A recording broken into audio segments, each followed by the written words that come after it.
Sabi rin sa akin, nadulas man siya. Alam mo, sa totoo lang, pinapapatay ka na ni General mo. Hindi ko lang ginagawa. Una, wala akong kinalaman sa missing sa tapongero na yan. Inutusan ko raw si Atong Ang na patayin na, alias Totoy, para matapos na yung problema. Hindi po yung totoo. Unang-una, isang beses ko lang yan nag-meet si Atong Ang. Wala ako sa kanyang koneksyon, hindi kami close. Nagulat na lang ako nung tanongin niya ako kung may suspect na raw ba ako sa mga umambo sa akin. Sabi ko meron. Sabi ko mga pulis. Sabi ko oo, mga pulis. Sabi niya, alam mo ba kung sino mastermind? Sabi ko yun ang hindi ko alam. Yan, sinabi niya sa akin na si Boss A daw ang nagpaamo sa akin. So nagulat ako. Kumusta? Muli, ito nyo ni Gordon Wendell Talibong magkasama ninyo sa pagkakataong ito, mga kapatid. No? At patuloy nating tinututukan itong mainit na isyu sa ating lipunan ngayon. Ang kaugnay sa missing sa Bungeros na nangyari pa noong 2021. Ngunit ngayon lang, 2025, dahil kumakalas na si Dundon, ang kanang kamay ni Atong Ang, at may mga isiniwalat, so may mga nakuha na din sa Taal Lake na nakumpirma na buto talaga. May balakang pa umano. At may nakuha din sa sementeryo. No? Ngayon, mariing pinabulaan ni General Sistomo, yung taga Bohol pala ito, tagbilaran, na ipanganak, no, si General, ang akusasyon ni Dondon. At welta naman ni Dondon, kung sino daw ang nagsinungaling sa kanila, magpalay detector daw sila. Tanong, kakasakaya si General. Ito ang bahagi. Sabi rin sa akin, nadulas man siya. Alam mo, sa totoo lang, pinapapatay ka na ni General mo. Hindi ko lang ginagawa.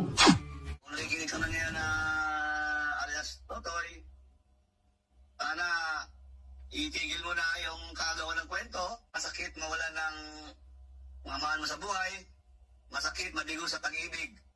Mas masakit yung ginawa mo kay General Tomo. Sa tagal na ng kaso sa pagkawala nitong mga missing sa Bungeros, 2021 pa, may katanungan tayo dyan, mga kapatid, yes or no lang. No? Pindutin niya, yes or no. Naniniwala ba kayo na mapanagot ang utak sa missing sa Bungeros sa ilalim ng administrasyon ni Pangulong Bongbong Marcos? Ano sa palagay ninyo? Yes or no? Okay. Tuloy natin ang sagot di na pigilan talaga ni General, dahil nauna nang sinabi niya na pinipigilan siya ng kanyang abogado, pero kailangan talagang sagutin daw niya itong akusasyon ni Dundon. Pero may buwelta si Dundon dito na patunayan daw sino ang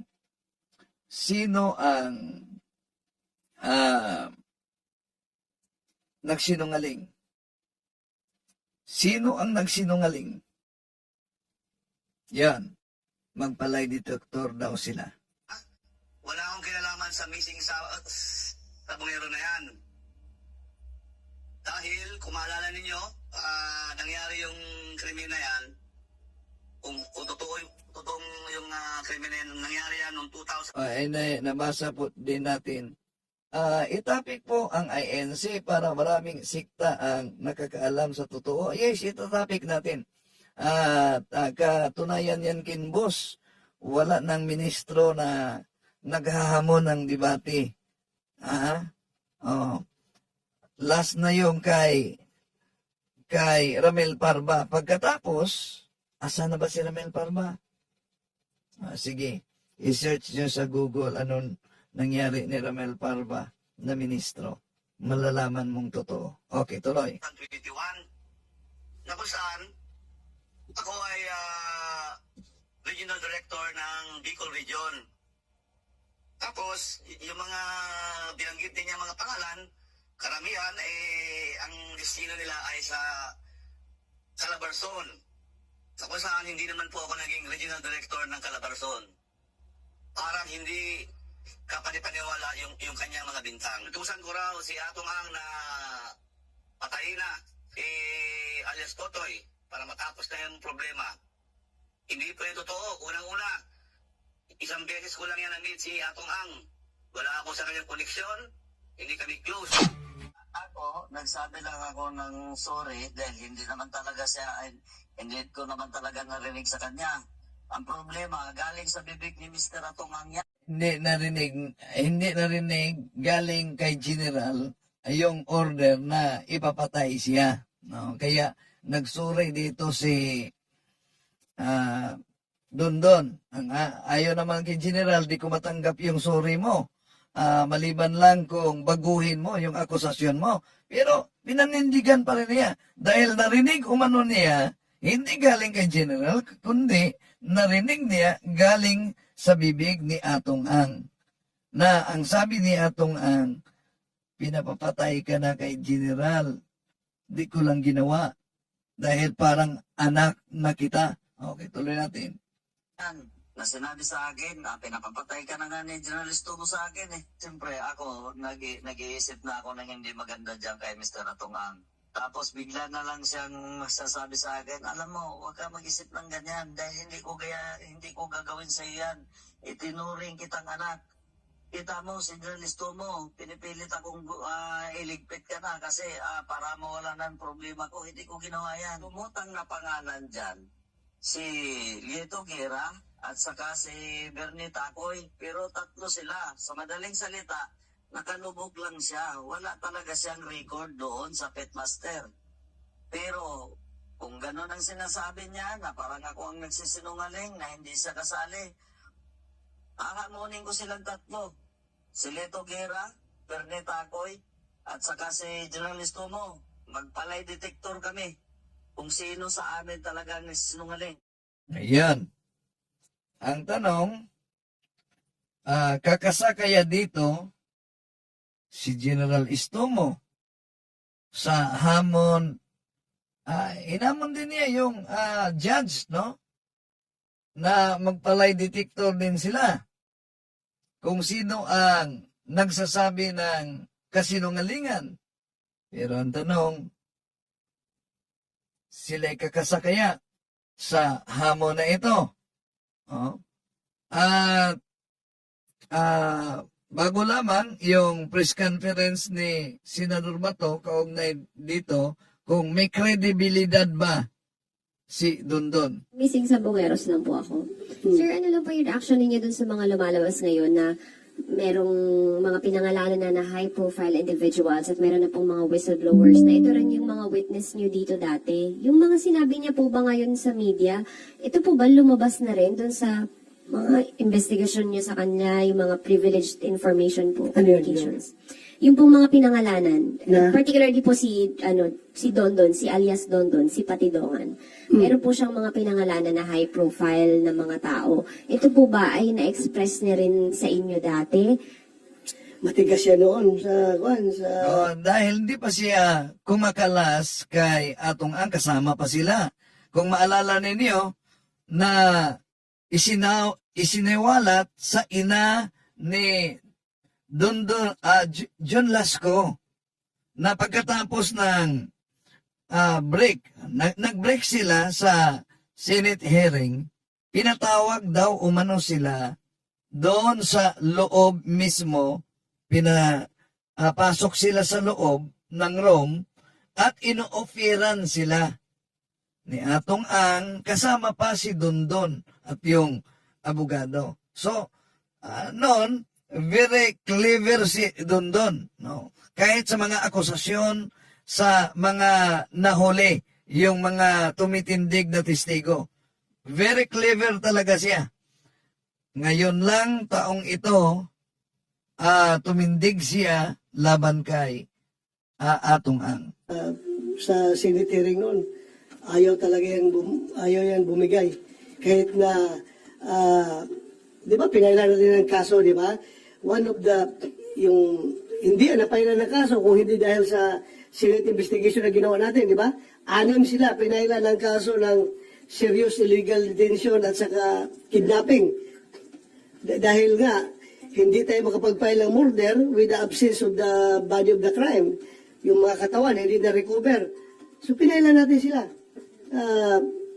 Talagang pinalop natin sa CIDG na mapailan sila ng kaso. At napailan nga.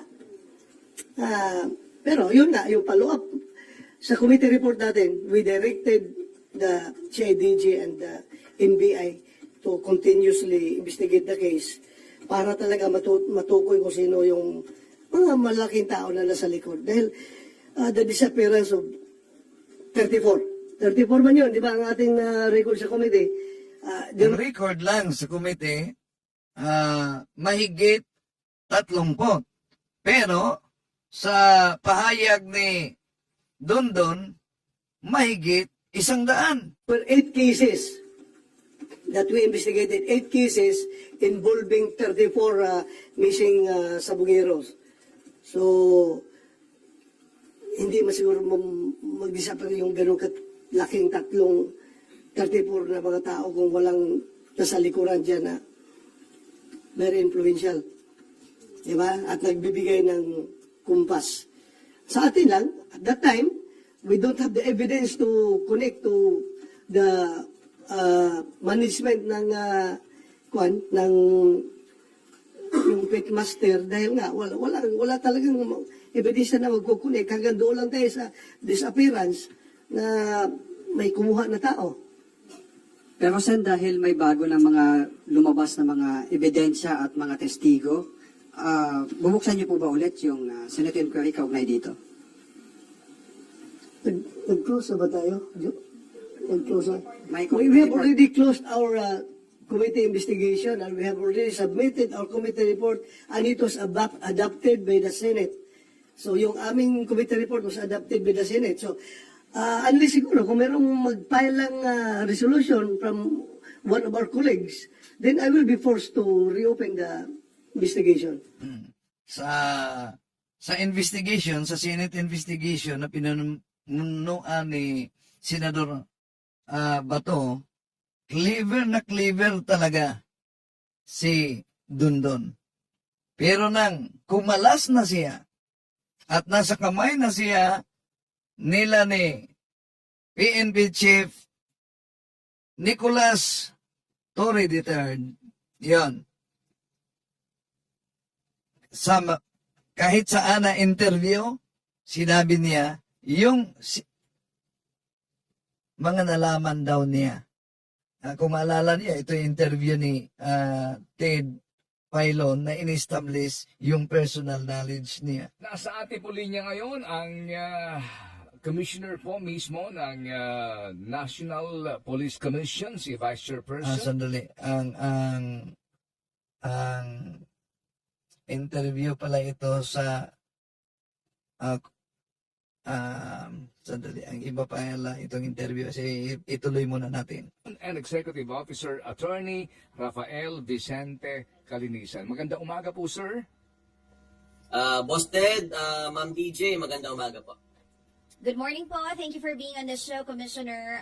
Kahapon nga po, diretso na po tayo agad dito sa ating usapan. Tungkol po dun sa naging press con kahapon ni Dodong Julie Patidongan o alias Totoy. Siya po yung official na nagsampa ng reklamo dito po sa mga sinasabi niyang pulis na may kinalaman po dito sa mga nawawalang sabongero. Pwede po ba naming malaman kung ano yung specific na reklamo na isinampa po niya at kapareho po ba ito sa isinampa din ng pamilya ng mga nawawalang sabongero?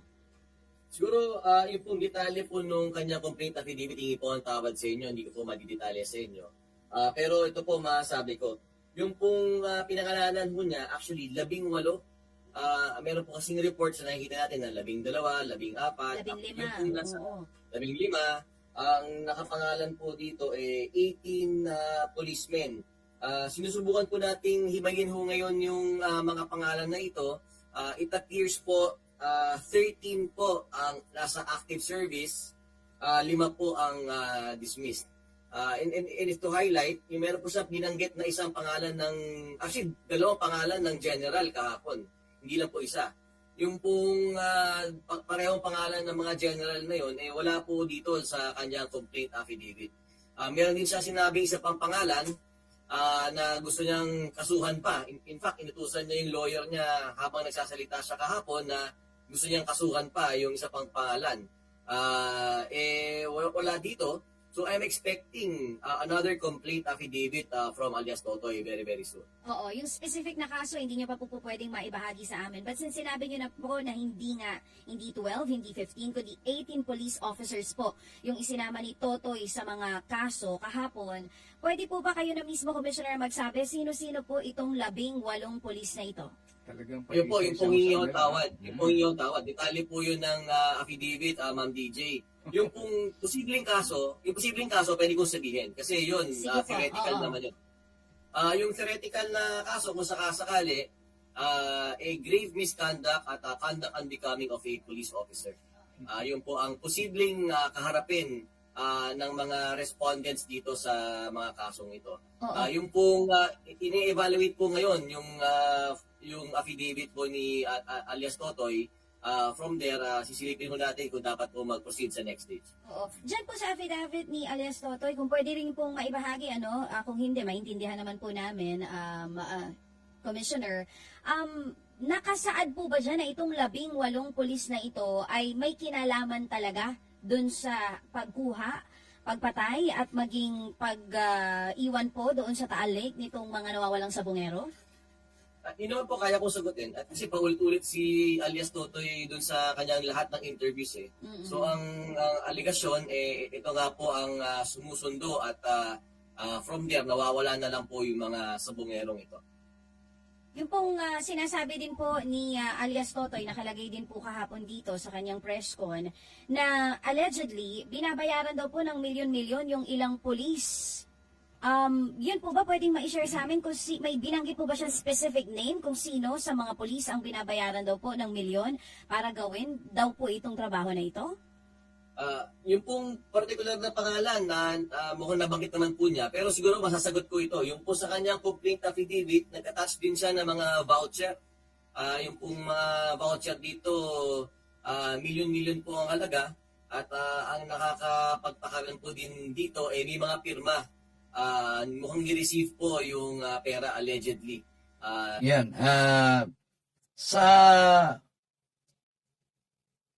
Sa channel ni Attorney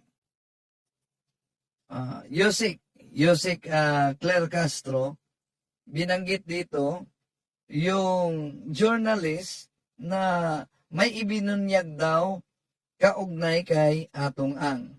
Pakinggan muna natin ito, mga kapatid. So, okay. In writing this column, I get sued in court and receive death threats. Ooh. Sabi niya. Isang In a journalist few ito. instances, some people whom I criticize took a pot shot at me. Okay?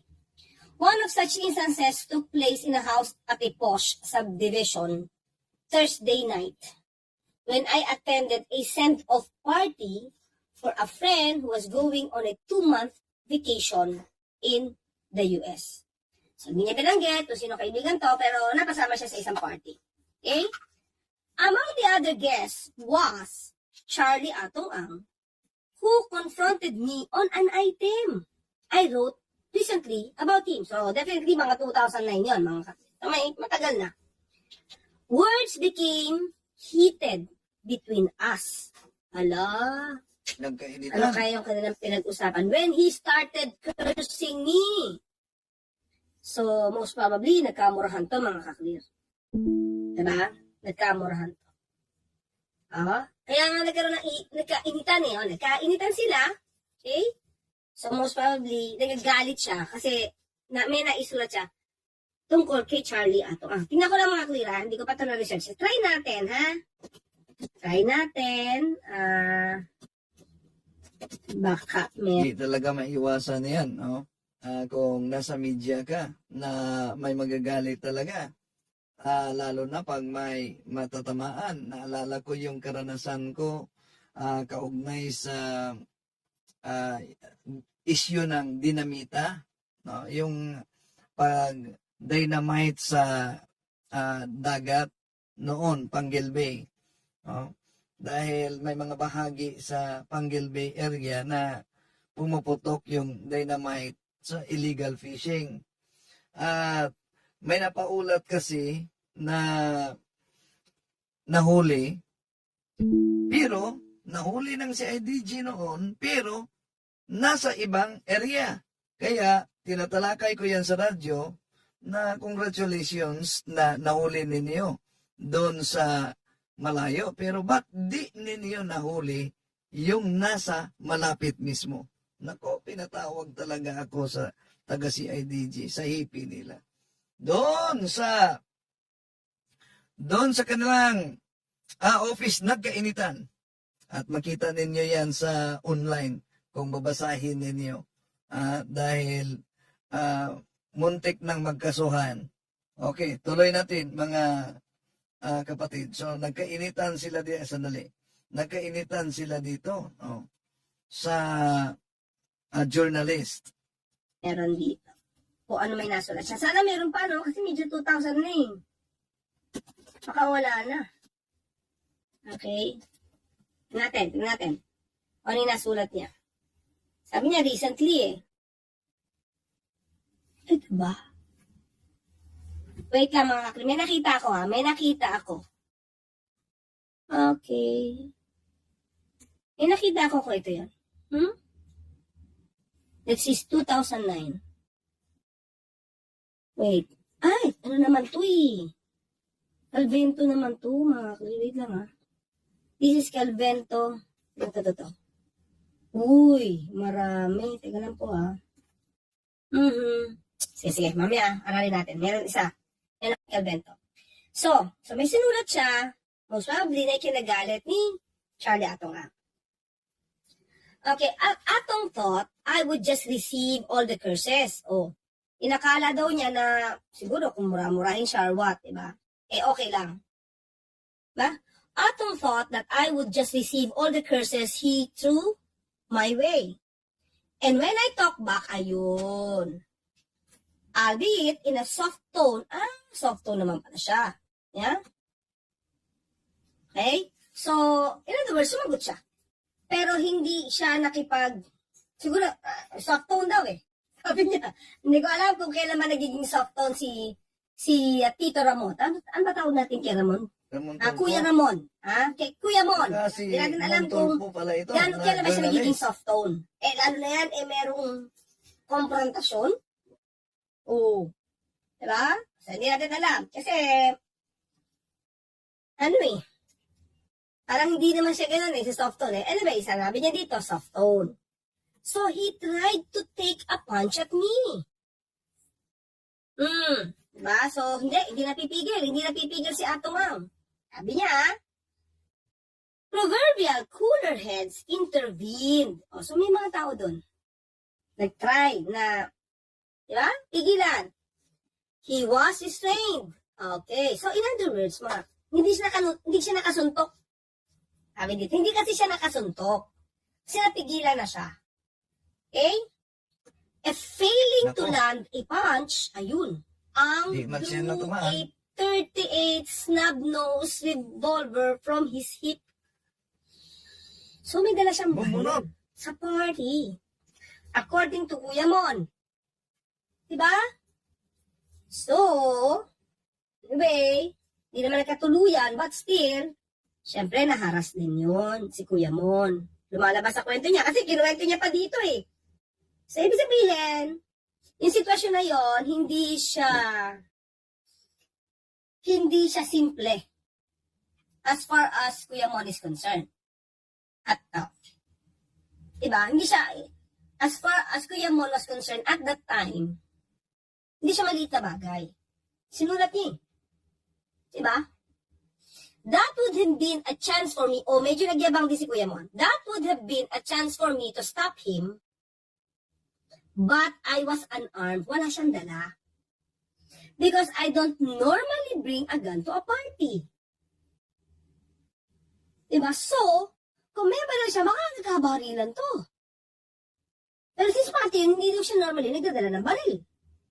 Luckily, another guest, rested the gun away, kinuha. Ako. So, well, anyway, ito lang yung pinakita niya na kahit siya ay journalist, broadcaster, nakaranas siya. Hindi umano kay Atong Ang ng ganyang katapangan, di ba? The guy was grandstanding because there were many people around. Nagyayabang daw, sabi ni Kuya Mon. Diba? Dahil maraming tao. He knew he and I would be restrained. Pipigilan naman daw talaga. Kaya nagyabang lang daw. Yan dito, Atong Ang is the same guy who at the height of his power acquired through gambling body former President Erap. Naku, nadamay pa si Erap. Diba? Oo nga, no? Diba? Ito yung, siya ba yung kasama ni dating Pangulong Erap sa casino? Yes. At yung sa issue, yun ang dahilan nga na natanggal si Erap. Meron tayong nanda dyan na asan ba yun? Ito, ang kaugnay kay Atong, no? Ito pala. Sinabi ko, Atong, ikaw ang number 1 na gambler dito sa Davao. Hindi ka makape. Napakasinungaling mo pa. Mula sa araw na to, lahat ng pasabong namin, ban ka na, hindi ka namin kailangan dito. Sa isang bansa na puno ang kwento ng mga katiwalian, impluwensya at sistema na palaging may tila kinikilingan, may isang personalidad na palaging binabanggit, ngunit hindi nahuhuli. Isa na rito ang pangalan, Atong, Charlie ikaw ang number 1 na gambler dito sa Davao. Tumawag sa akin si Boss Atong. Pinipigyan lang sa order na nagbibigay sa ulo. Hindi siya politiko, ngunit halos lahat na nasa kapangyarihan at posisyon ay tila kilala siya. Hindi rin siya artista, ngunit palaging laman ng mga balita. Isang negosyante, isang gambling tycoon, at ayon sa ilan, isang aninong lumalakan sa pagitan ng negosyo, politika at batas. Ngunit sino ba si Atong Ang? Totoo ba na siya ay sangkot sa mga kaso na muntik ng magiba ang Sinabi ko, pangalan? Atong, ikaw May ang koneksyon number ba 1 siya sa mga nawawala dito na sa mahigit 100 na mga sabungero? Si Boss Atong. Paano siya Pinipigyan lang sa nagiging order lalaya na sa kabila ng mga paratang? Sa dinami-dami na mga personalities, si Charlie Taylor Hay si Ang o mas kilala bilang Atong ang maituring na mahirap ibagin kahit ng gobyerno. Ang lahat ay nagsimula sa kasong yumanig sa buong bansa, ang People of the Philippines versus Joseph Estrada noong taong 2007. Isa ito sa pinakamabigat na kasong politikal sa kasaysayan ng Pilipinas. Plunder, kickback at illegal gambling ang laman sa mga akusasyon laban sa dating Pangulo. Sa lahat ng mga pangalan ng Kuakyos, lumitaw ang pangalan Atong Ang. Dahil sa lakas ng ebidensya at sa ingay ng publiko, sumiklab ang IDSA-2. Wala nang sumeryoso sa panukala ni Estrada. Hindi snap election ang solusyon, kundi snap resignation. Sa gitna ng kaguluhan sa bansa, tumakas si Atong Ang, lumipad palabas sa ibang bansa, nagtago sa US, ngunit noong 2006, na-extradite siya, pabalik sa Pilipinas. Sa Sandigang Bayan, nag-plea bargain siya guilty sa kasong bribery. Kaya provision lamang. Tapos nagbayad siya ng 25 million. Pero sa likod nito, hindi nawala ang misteryo ni Atong Ang. Pagdating sa panahon ni Duterte, ibang kwento na naman. Unang buwan pa lamang ni Digong, binanata na agad si Atong Ang. Si Atong Ang, #1 gambler yan sa Davao. Akala ng lahat katapusan na ni Atong Ang. Ngunit iba, si Atong Ang ay inihiran pang tumulong sa PCSO. Emmanuel A. Sabong gives government billions. Sa panahon ni Duterte, si Atong Ang inofiran pa na tumulong sa PCSO para linisin ang STM. Punta ka doon sa PCSO. Pintuin mo yung lahat ng illegal at tulungan mo ang gobyerno. Mula sa pagiging kontrabida, naging clean up guide pa sa gobyerno. Dito na lumaki ang negosyo ni Atong Ang. Pinasok niya ang Sabong at kahit pandemic, booming ang negosyo. Habang ang lahat na tao ay naka-lockdown, ang Sabong ay online na dito. Dito mo makikita ang galing ni Atong Ang. Bilang negosyante, marunong sumabay sa uso. Pero habang lumaki ang kita, lumalaki din ang kontrobersya. Mr. Charlie Atong Ang, then Eric De La Rosa, Engineer Celso Salazar. Sila ang mastermind sa nawawalang mga sabongero. Sila ang utak ng lahat. Ikaw pala kakasuhan bukas ni Atong Ang. Ano masasabi mo? Okay. Yun, no? Ang kasaysayan ni Atong Ang sa pangyayari. So, may video siya na inilabas kaugnay sa illegal gambler din na galit siya. Sandali. Ito mukhang Isabong to yung tatlo. Kasi sa lipan na wala. Sandali, ha? Parang ito. Kinausap ako ng grupo namin, ulitin ko istorya. Yan ang dahilan kung bakit nagkaroon ng Isabong. Kinausap talaga siya na pangunahan yung sabong. Usap nila ako na mag-design ng ganitong sabong para matulungan lahat ang mga breeders. Kasi nung panahon na magkaroon ng COVID, bagsak sila lahat, pinapatay ang mga manok. Lahat ang breeding nila. Mga pabrika ng gamot, laki mga Thunderbird, meeting kami. Ano magagawa ko para palakasin ang sabong? Sinimulan lang namin to ng July. After a few months, na-click na, nabuhay na lahat, hindi ko kasalanan yan. Nakipag-usap kami sa BIR, sa lahat, ayusin na namin lahat kung paano, kasi inaayos ang tax, lumapit kami sa Congress, play kami na para magbayad kami ng tax. Lahat, inayos namin lahat yan. Ngayon, kung makikita nyo, ang intention namin dito, tumulong sa mga Pilipino, sa buong Pilipinas.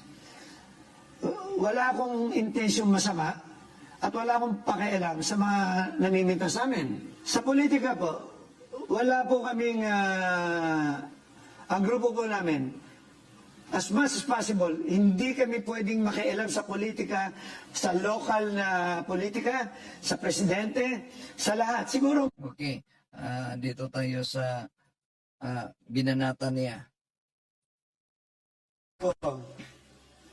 Ginagawa nila ng dalawang grupo lang naman ang gumagawa nito eh. Kung ano nung pambabawi ginagawa, sign of maturity, yung hindi kaya masaktan. Ito yung pangalawa, tingnan nyo. Sanla mo muna electric fan mo, puro paninira to. Pangalawa, basahin yan. Pangatlo, pangapat,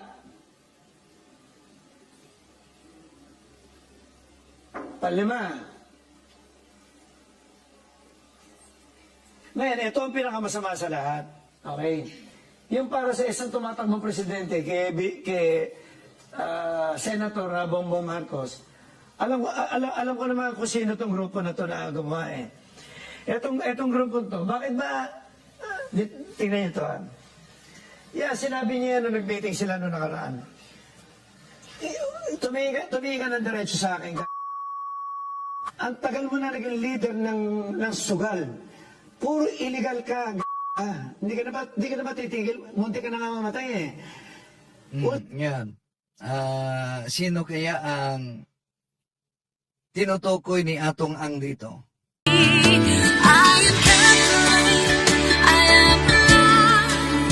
I am the